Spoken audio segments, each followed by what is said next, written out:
the CEO, Richard Barton, and he was saying that they're coming out with an app for buyers.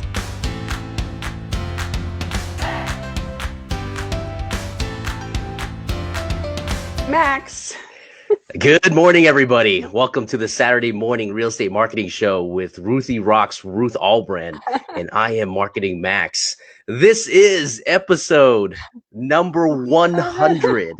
We reached the coveted triple-digit number 100. It seems like in every show in broadcasting, this is a monumental number because it's very difficult to get. It's very difficult to do something so consistently over time to reach this number. So, Ruth is going to surprise us with some things today on the show. But before we start, Ruth, how are you and why you have your Santa hat on today? Well, Aaron Taylor had his annual client appreciation party for Christmas last night, and we had to dress up as characters. Okay. So I dressed up as Mrs. or Santa Claus's daughter, and John dressed up as Santa Claus. And next week I'll show you his outfit. It was amazing. Okay, fantastic. He was a hit. Hey Jeff, how you doing? Jeff is congratulating us on our show. Let's say, thank you, Jeff. Yeah. Episode 100. Yeah. Yes. Yep. Yeah, it's going to be fun. Yeah, absolutely. Rolling on down the road here. Yeah, absolutely. And another 100 episodes to go, I guess, right? At least. Yeah, or more. I'm not stopping. Right. I have 30 more years on this good earth. So. Right. Exactly right. So what do we have? Let's, before we get into what we're going to talk about today, what do we, what's going on in Las Vegas in the last few weeks? I missed last week, so I think a lot's been going on. Yeah. There's Aaron because I'm hungover. Aaron, I am as well a little bit. I also had a Christmas party in Los Angeles yesterday and a team party on Thursday night. So 2 consecutive nights of some, indulgence in the alcoholic beverage department. So if my voice is a little deeper than normal, that's the reason. So. Well, yeah, it was quite a party. And to Aaron's tribute, the fact that over the years he has accumulated all of these loyal clients, it's just amazing. And I always talk about him in my classes because he has epitomized branding. Over the years, Aaron has done nothing but branding.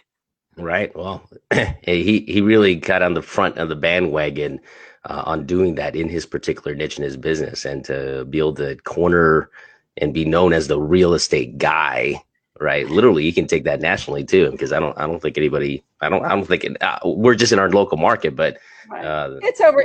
There's other real estate guys around there, but I've followed them, I've watched them, and nobody does what Aaron does because Aaron is still doing it. Other people have taken that brand and they have other people, doing their work for them. Except there's a group in Texas and they do a cruise every year, but and Aaron does that too. He does an appreciation cruise, I believe, some years. But to see all those people last night, and Yvonne, one of our agents, went around and did interviews, video referral or testimonial interviews. And what people have to say about Aaron Taylor is just amazing. It's like he's everybody's best friend. Fantastic. Yeah. Fantastic. But what's great, though, is not only is he everybody's best friend, but he brings a certain amount of professionalism, expertise to that process, right?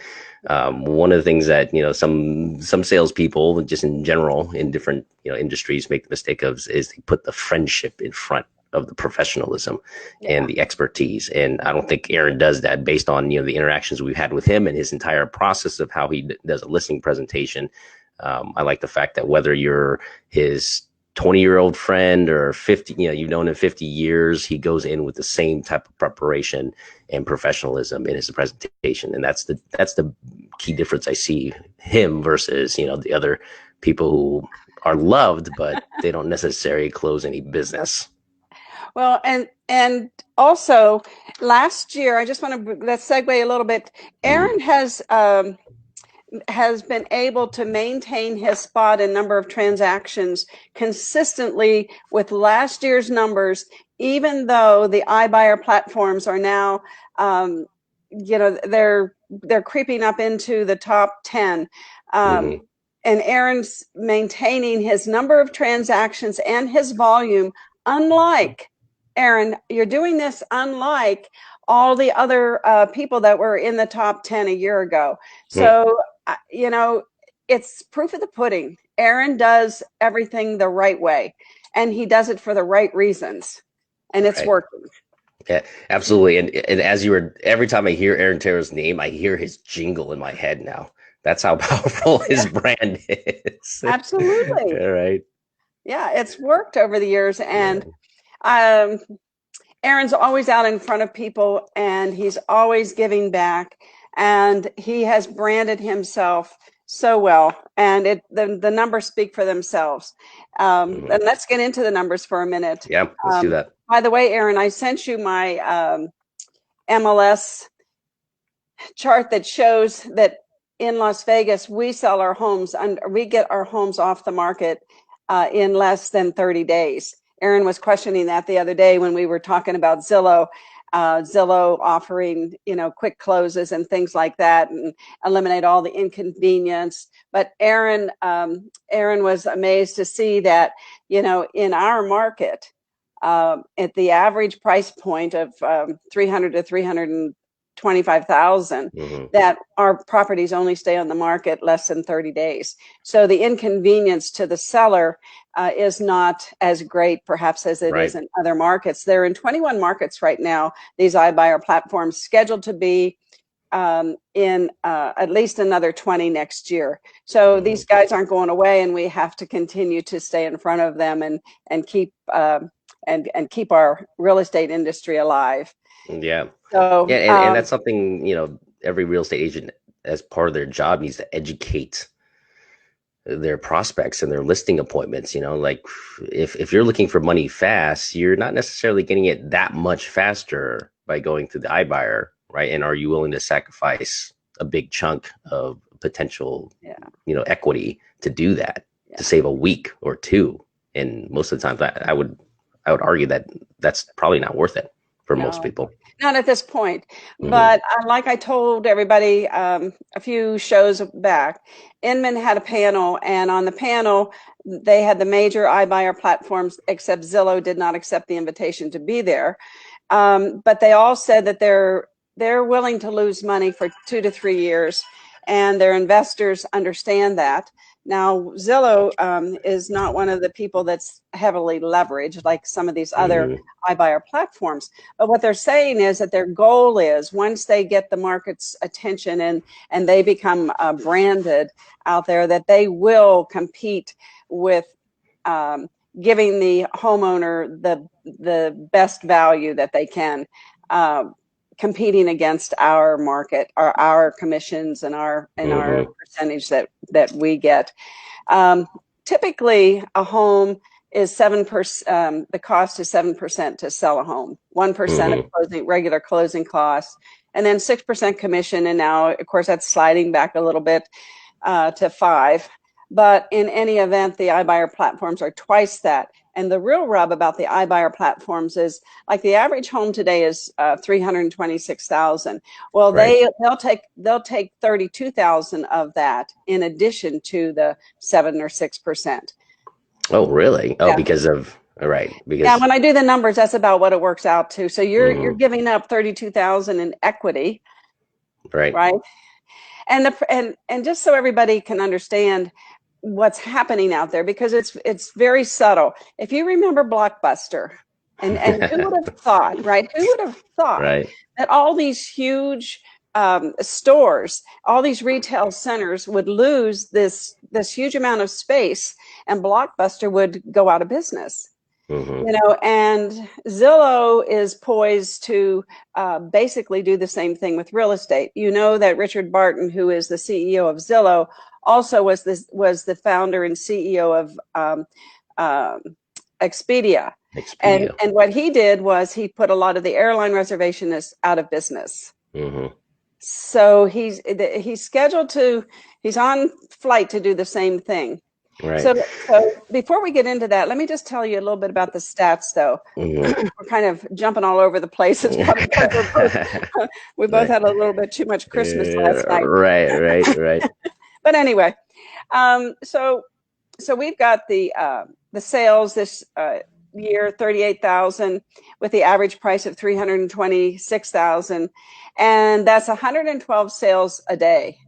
And last year we were doing 115 sales a day at a lower price point of 309,000 average. But still, that's just 3.4 less sales A daily. day. It's not a big Right. deal. Right. The So that's problem, 3% less in sales, but like the value of the homes are higher. So actually commissions are actually probably better this year. yes, commission, even though the commission has been adjusted down 0.5% in some cases, with the price point going up, there's probably not a big difference in the paycheck for the agents. Right. Yeah, and but the problem is that, of those 114, 112, 10% of those are iBuyer platform deals. So we've not just lost, a little bit of attrition over there, Mhm. but we've lost about 10 sales a day to the iBuyer platforms, and Mhm. that's 10 agents every day that don't get paid. Right.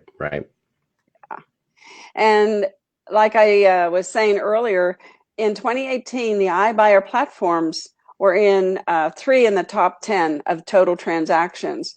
And of course, now in 2019, they're 5 of the top 10.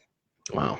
So 3 of the top 10, and now 5 of the top 10. Right. And that's when I noticed that, Aaron, well, I always keep tabs on Aaron anyway, but he was able to maintain his position as far as number of transactions. So the Right. iBuyer platforms haven't affected his business. Absolutely. Yeah. And so we're still doing well. The other thing I found interesting is there's 14,000 realtors that have licenses that are realtors, Right. and only 10,000 of them do at least one deal per year. Right. That's pretty, Right. I always yeah, chuckle at that, but I mean that's just expected, right? Because what yeah, 80% of them are either part time or or this is their second gig, not their primary gig. So exactly, yeah. But they do take away from us. They do take away from the sure, person sure, who is doing it for a living. sure, sure. Yeah, But the and good news is they cycle out so long. Because how many new agents do we get every year? Do you have that stat? That's it. I'd be oh, curious. yeah, we get it. We lose 1,000, gain 1,000. Right. So This year it's probably more. I think. really, Yeah, this year it's more. We've gained more, lost more this year. But we're growing. We're a growing city.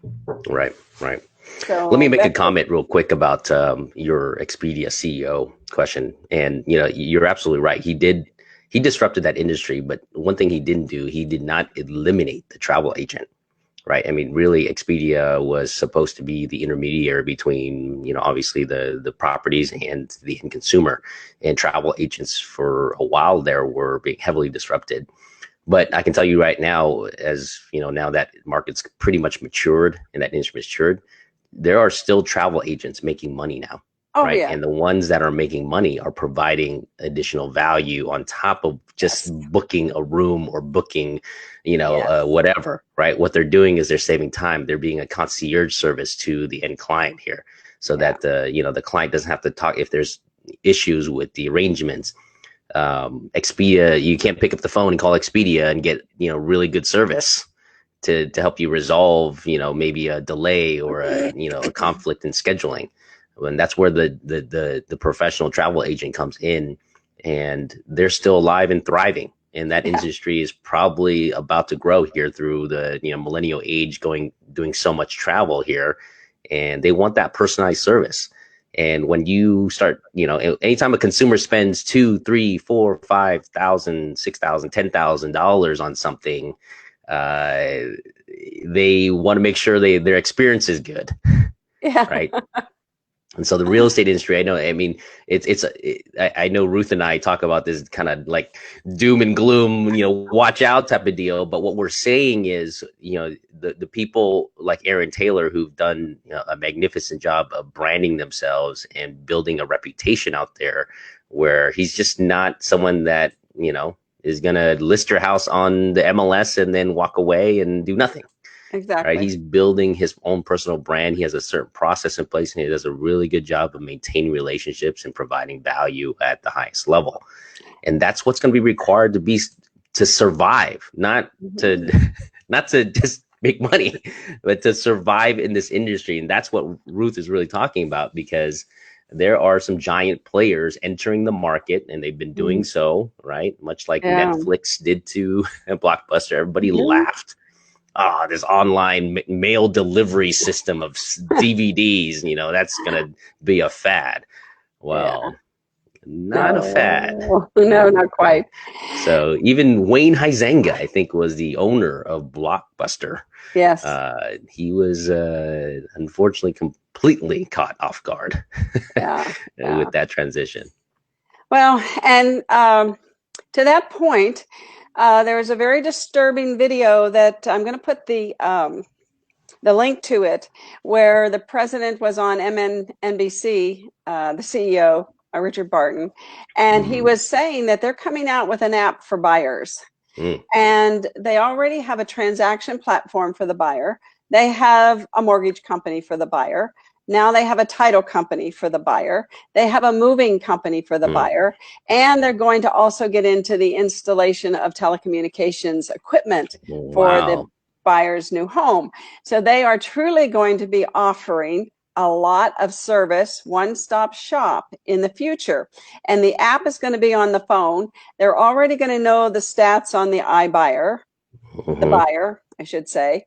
They're already going to have a mortgage ready for him.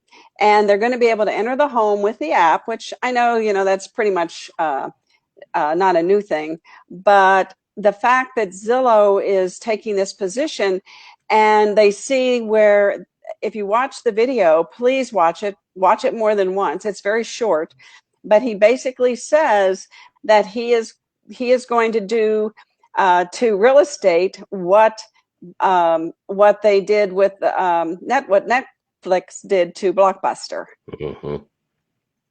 Now, getting back to your point, as long as we continue to give service to people, and they know, like, and trust us, and they don't want to go through this transaction unrepresented, and they want someone looking out for their best interests, we will be able to maintain our industry. But I'm telling you, they're coming after us. And I say it all the time, and every week it seems that there's news about other platforms coming on board.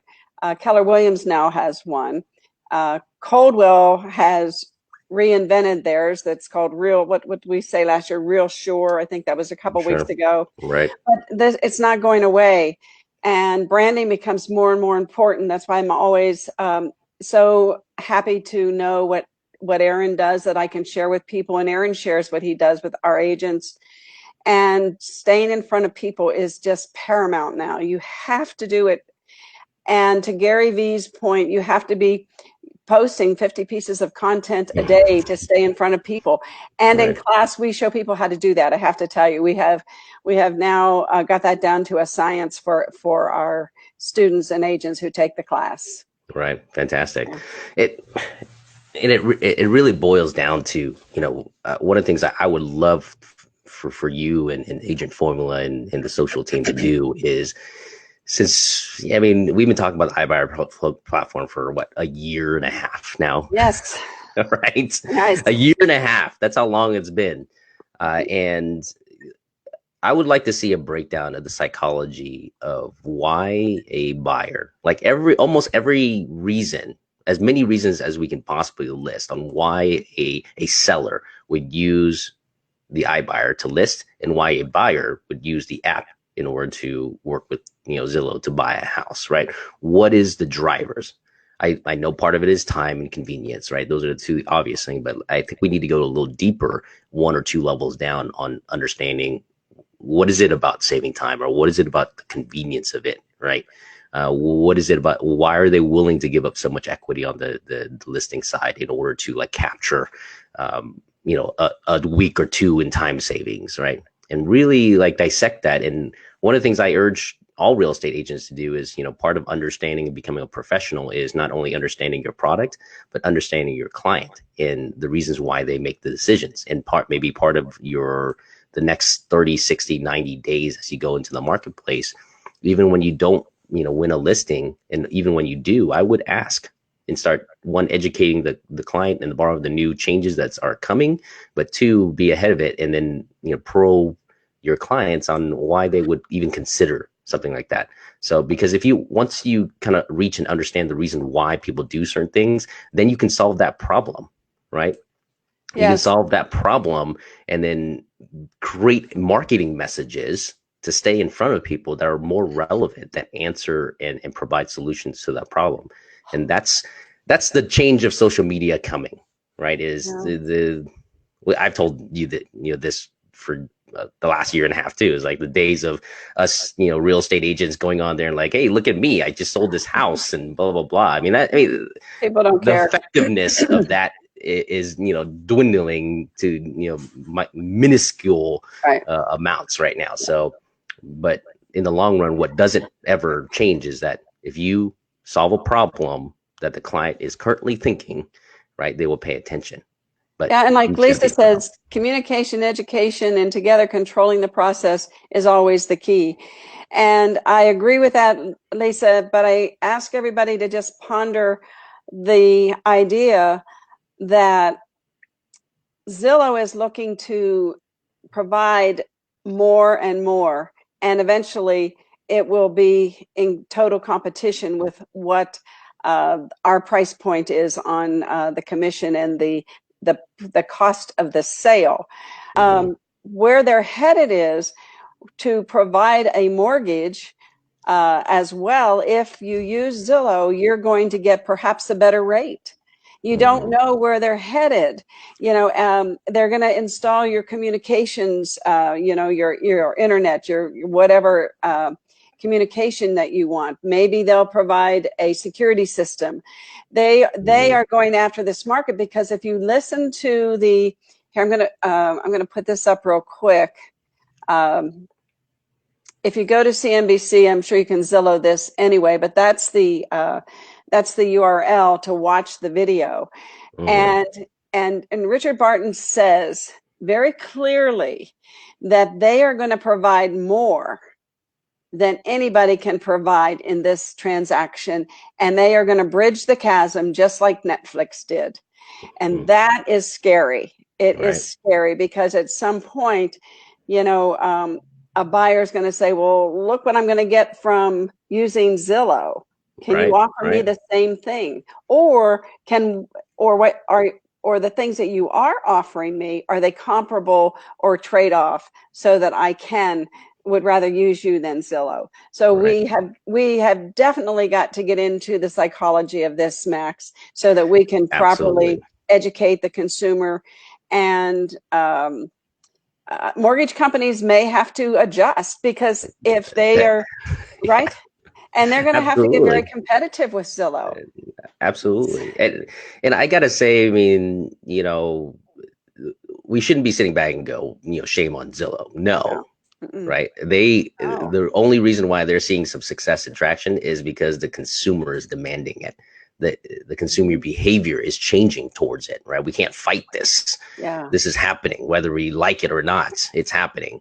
And the great thing about what they're doing is if you take a look at the transaction of a home and the ancillary money, products, services that go all around buying a home, and what they're doing is pretty brilliant, because if they can offer the seamless transition of the mortgage process to the hooking up of utilities, to the transition of title and escrow, I mean, and then the buyer just goes in or seller goes in, signs a few paperwork, and probably electronically eventually at their own home, right, when they can notarize the thumbprint, whatever.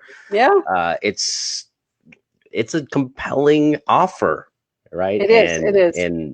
And so that's the reason why, we got to 2020 should be the year that everybody really ups their game. Ups their game, right. If we stay in front of people and we continue to let them see us and we continue to give them value, they are not going to throw us by the wayside so easily.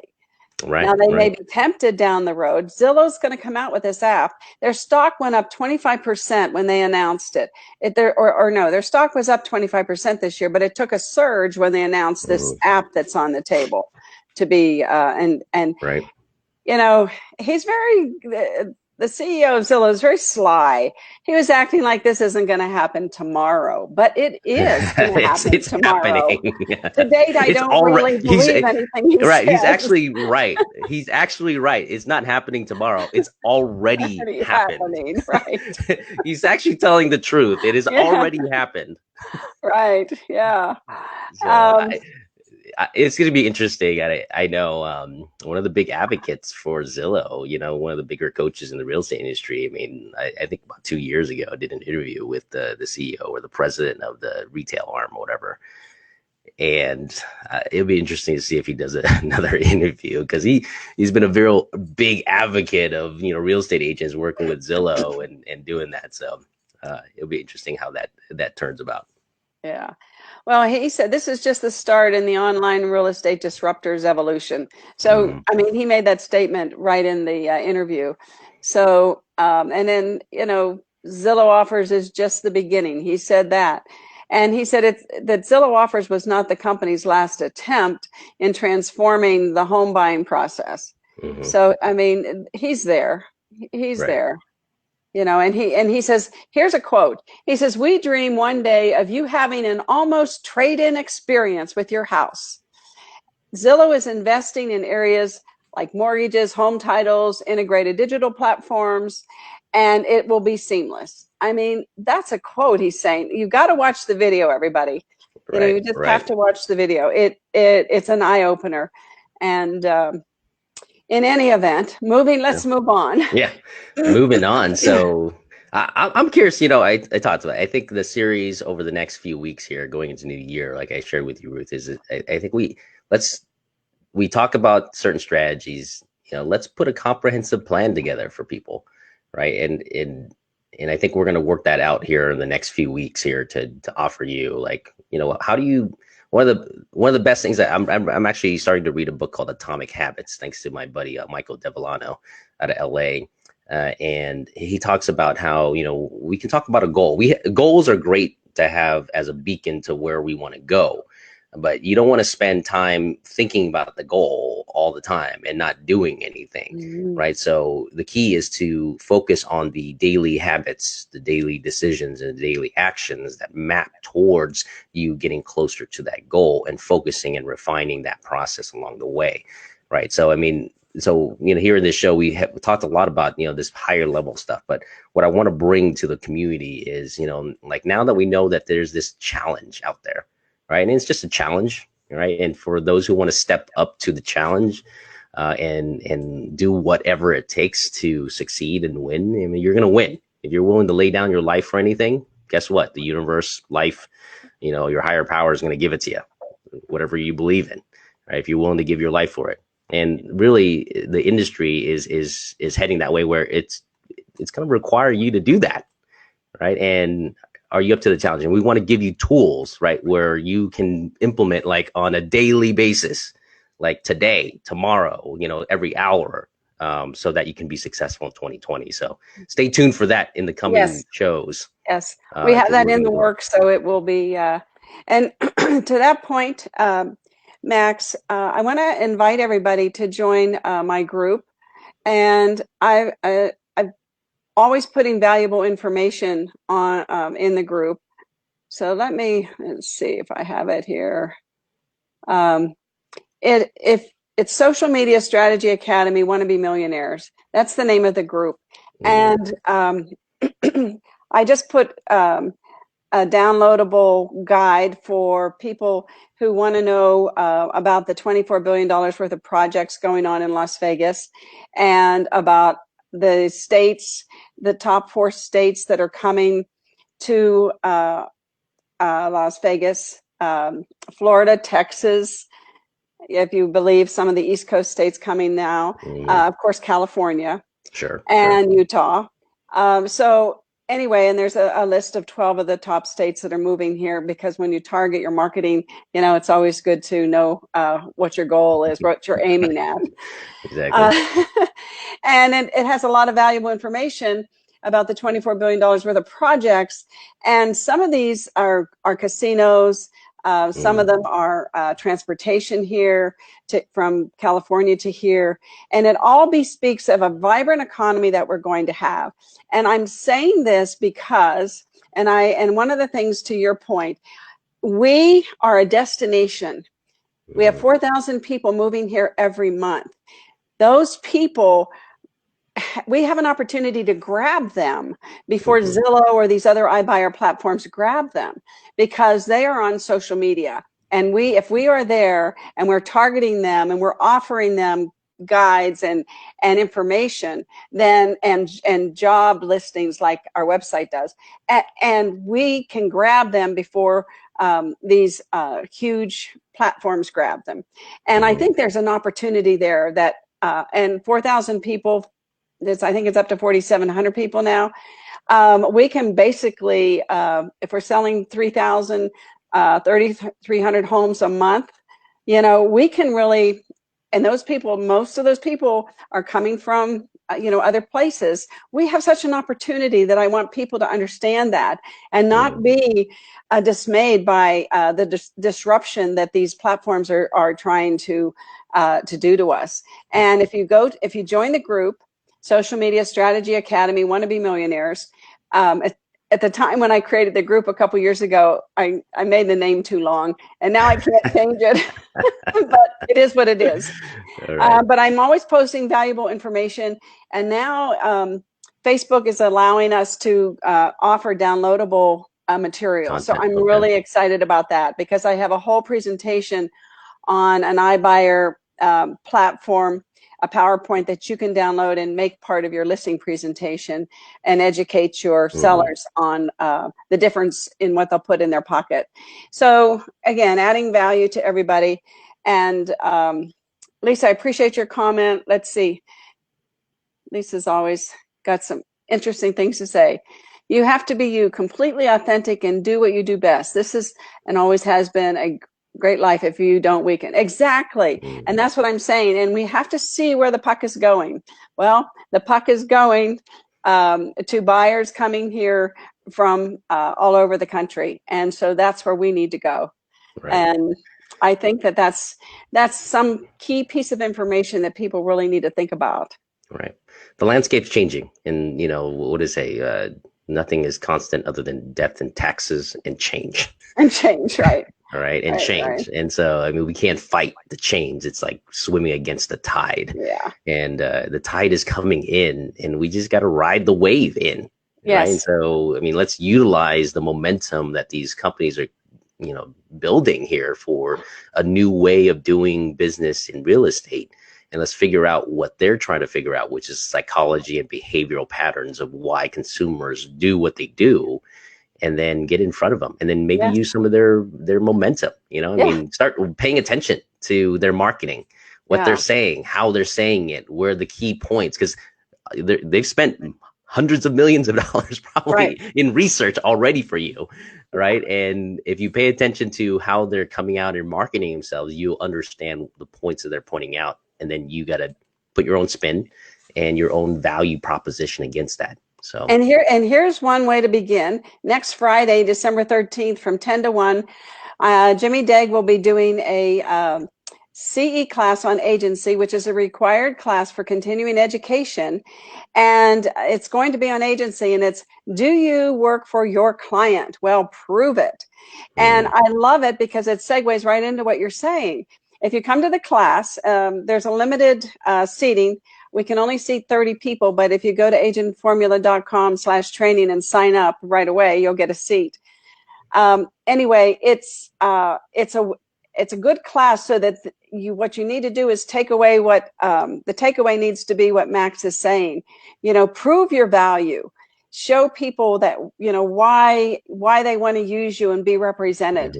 And that's what the class is going to be like. And Jimmy Dague is really getting on my bandwagon for social media and what's happening, what's the disruption out there, and so he's putting all this information into his classes now, so that we have more things to more ways to tell people our value.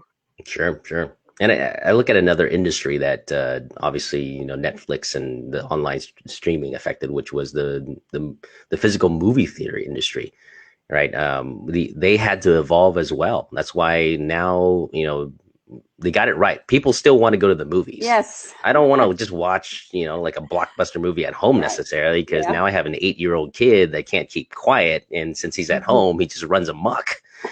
Right. So we still want to go to the movies and create the environment where he has to sit still and not, just scream at the top of his lungs and make comments on every piece of the movie. So, but they had to evolve, I mean, the luxury seating now, it's less seats, but higher prices, right? And the convenience of not having to show up at the theater early to find a seat, you literally can walk in right now. And that's, kind of kept, I don't know if it's, making them more profitable at this point. I mean, well, the profit doesn't come from the movie. It actually comes from the concessions, popcorn, the refreshments, right? So that, I mean, that's doing well. But at least the movie theater industry survived because of that, right? I mean, they adjusted, because if they just kept the old model, I mean, those theaters are gone. Right. Well, one of the things, to your point, is time. Time is so precious, and people's time anymore, as you know, is so valuable. So what I do, I know that if the movie says it starts at 3:00, John and I leave the house at 3, because it takes 15 minutes to get to the theater. We walk in just when the movie's starting, because we miss all the previews, which, it's the best part of the movie. Well, I don't know. We don't want to see them. Right. But anyway, we sit down right when the movie starts, and then, people come around. Do you want some wine? Do you want a Coca-Cola? Do you want some popcorn? So they've made it an experience, and not just going there to watch a movie. Exactly right. So I mean, we got to pay attention to those industries. Every change and adaptability are some key components to success in anything, any part of life. And you got to adapt. And the industry is changing rapidly. And to your point, I mean, I didn't even think about it. Like, I hope so. I hope there's a Ruth and Marketing Max somewhere doing on the mortgage side, because the mortgage industry is about to be shifted and surprised as well by Zillow and all these guys. Because I think about, what the home builders did to the mortgage guys too. Home builders, wrapped in their mortgage companies, right, to give them offer better incentives and better rates, and a seamless closing program. I mean, if that's a small part right now, you got another player going into the resale market side of the mortgage transaction. That's going to be interesting. So hope those guys are talking about it, at least, and creating some awareness around it. Yeah. Shout out to Nora. Hi, Nora. Thanks for joining us today. I appreciate that. Yeah. Good morning, Nora. I want to go back and just let everybody know that next year is upon us. If you haven't realized, it's 3 weeks. Two and a half weeks.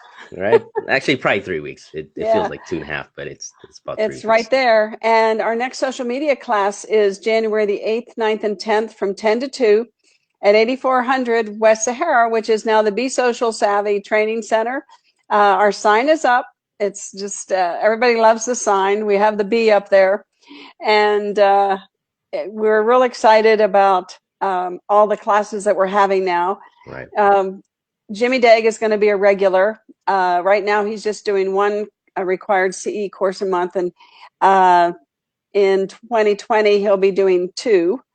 And so we're changing, we're improving, we're offering more, so that the agent can keep our industry alive and trusted. Yeah, the industry will remain. It's just the players will be different. Yeah. All right. I mean, real estate's going to remain here till the end of time, because if there's money to be made in transitioning property to one person or another, there'll be an industry for it. But who's going to be in it and how we do the transactions and the value that needs to be brought to the end consumer. That's definitely has already started changing. And for the people who want to adapt, they're going to survive. The great news is this: there's going to be just like when any disruption happens in any industry, there's going to be a tremendous washout of people in competition. Yes.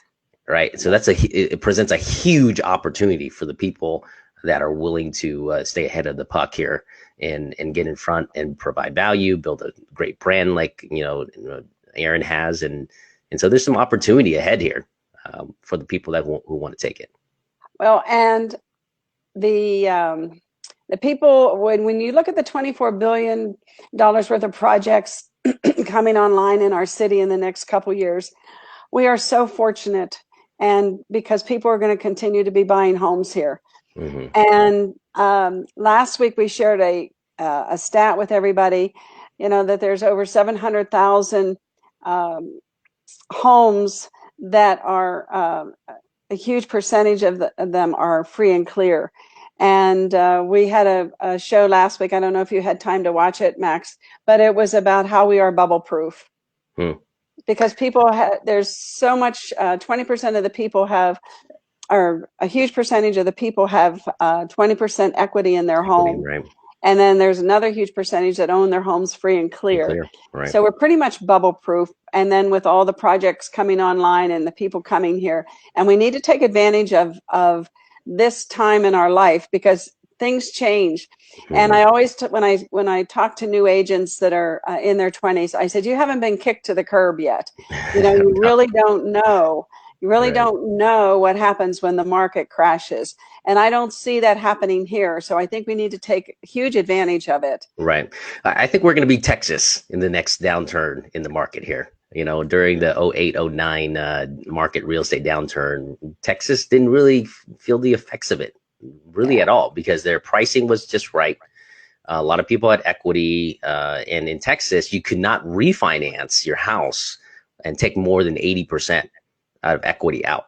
So, people who owned their homes didn't have 100% refinance equity. So they still had property value there. And the industry, obviously, and the market in Texas, from a business standpoint, employment standpoint, has been booming over the last decade here. So, and people, we could be in a very similar situation heading into the next decade here in Las Vegas. And people need to understand there's 2,000 loan programs out there, for all these buyers that are coming to town. Mm-hmm. And there's one, and I always forget the name of it, but you get 5% of the down payment that you don't have to pay back under one of the programs. And one of the criteria is that you have to make under $100,000 a year.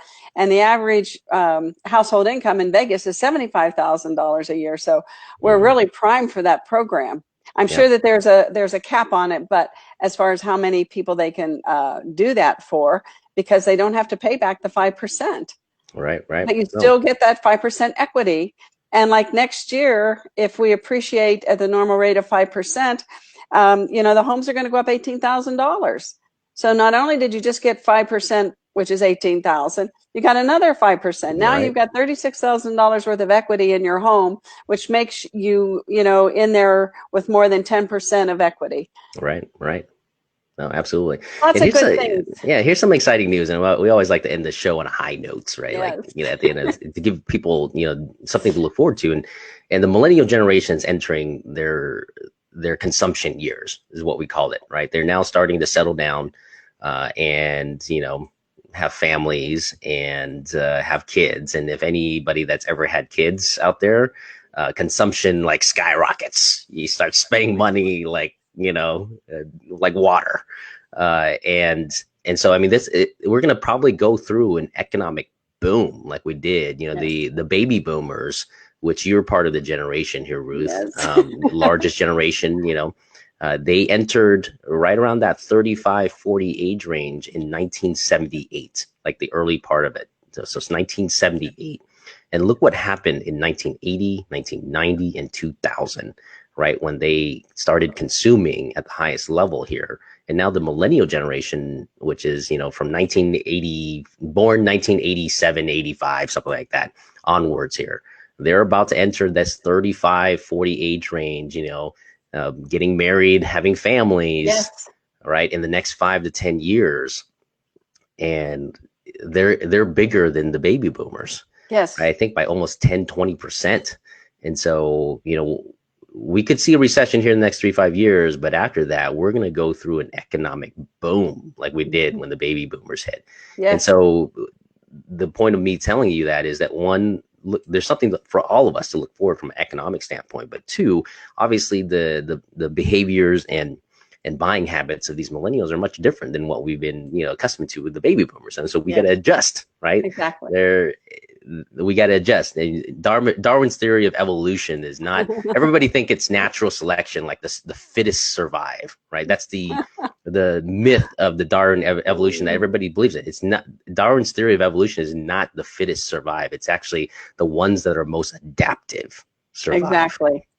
That's a very good point, Max. Yes. Right. The ones that are most adaptive survive. Yeah. And our industry and the real estate industry is going to be a great, petri dish of this theory happening here, right? Because massive change is happening, and the ones that are going to be most adaptive are going to survive. Yes. And so go to these classes, right? And one of the things that I love about Ruth and why I've stayed so close in contact with her is she has a tremendous passion for helping people and others and providing value. But she's also very passionate about technology and what's going on there and how to stay ahead of it. So you're going to learn a whole lot of things, if you push up, attend the courses. Yes. And I always say that to Ruth's fault, she does it for almost absolutely free, which I tell her to charge more for what she does. But, Yeah. Like our CE class is only $10. Thank you, Lisa, for the comment here. Yes, absolutely. Thank you. Yeah. Oh, I wanted to get into the changes that Facebook has made, but we'll do that next week.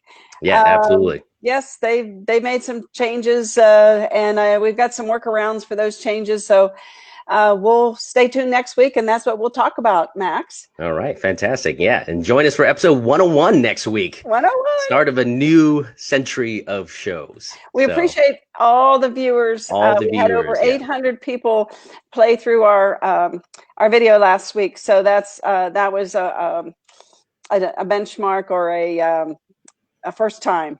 Oh, yeah. Fantastic. We haven't hit 800 yet. That was it last week.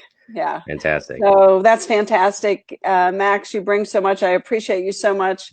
I missed you last week. Yeah, Jimmy did a good job. And we'll have Jimmy back because he's very entertaining. Everybody have a wonderful week. Yes. And Max, thank you. And we'll talk soon. Yeah, we'll talk soon. Have a great week, everybody.